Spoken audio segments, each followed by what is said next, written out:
The level we're dealing with here now on what we see on the screen here or on the board here is God's people have no legal rights because they come from what is natural. Legal rights are defined as those not so natural rights are those not dependent on the laws or the customs of this humanistic system that is created that is there for what we call legal rights. Legal rights are bestowed on a person by a legal system. So it has nothing to do with God.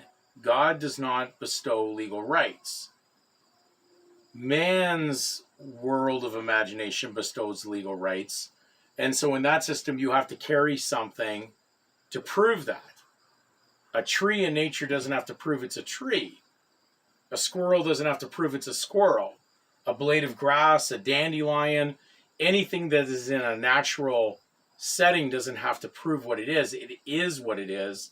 It is native, it is real, it is spiritual. But in the sense of the legal, they have to convert the thought into the legal position and therefore get you to start to believe down the imagination, so you'll adopt that thought.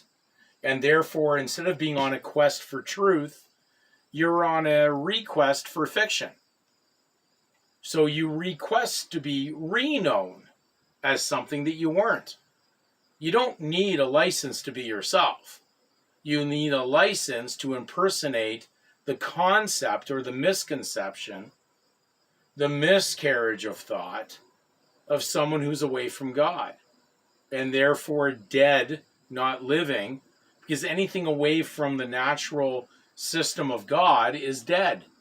It cannot live. And that's why the world we live in right now is so much on a direction of suicide and direction away from what is spiritual that it's willing to kill off its own membership base because it's balancing things in a logistic realm, not in a reasonable or something that has to do with conscience realm. God gave us conscience, not logic. Logic belongs to a world of legalists, humanists. These are not spiritual people, and they have to get you to carry a document to prove that you are that, because there's no existence of it otherwise. So if you don't show this, a birth certificate, you don't surety it that you have no existence in it. Interestingly, it is in a reverse order of the dead.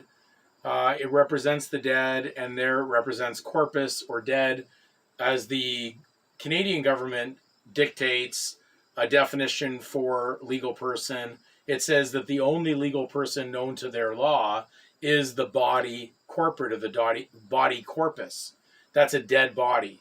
So when you deal with using something and you speak for it, you speak for the corporate dead, the corpus dead, the dead body. Something that's legal has no salvation, opposite to grace, opposite to what is natural. You end up with a situation that you speak for the dead, and that's called corporation. So corporation is basically, oration means to speak, to orate, and corpse is the dead. So corporation is dead speaking. Very simple, not hard to understand, but we need to comprehend the fact is that when you're living in the dead world, those without salvation of God, those who are not his property, you have no salvation. And right now, if you're not feeling this, what's going on, you realize it's not God abandoning you. It's you've abandoned God, and you're now part of something that you wish to support. Because, oh, I have so many wonderful things in the world of the dead. I have real estate. I should have a right to vote and put a say in that society. God doesn't need you to vote on what is right. It is what it is. It already exists. He doesn't need you to put your stamp of approval on it. So we've begun to, or have started to be brought down a level of thought that's not coherent to spiritual reason. We've been brought down a direction of complete insane thought, which is that somehow the Creator has to basically support us in our thought pattern as the creation.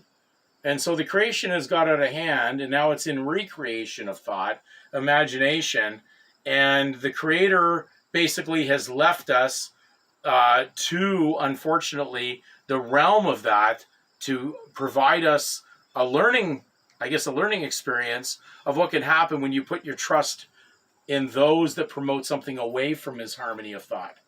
So we're in a battle between, true understanding and false understanding, but you're either consenting to refrain from doing something that is bad, or you're consenting to participate in something what is bad. And you have that placed in you by God. So it appears there's about maybe less than 10 or 20% of the population right now showing up, totally disturbed by what they see going on right now. Is that going to be the total wake up that's there that will follow through right to the end? I don't know. I can't say. I just say that the logistics, if you're going to take it down the logistic end, the majority of these people are still involved in the world of make-believe, and they may make a very bad choice, a poor choice.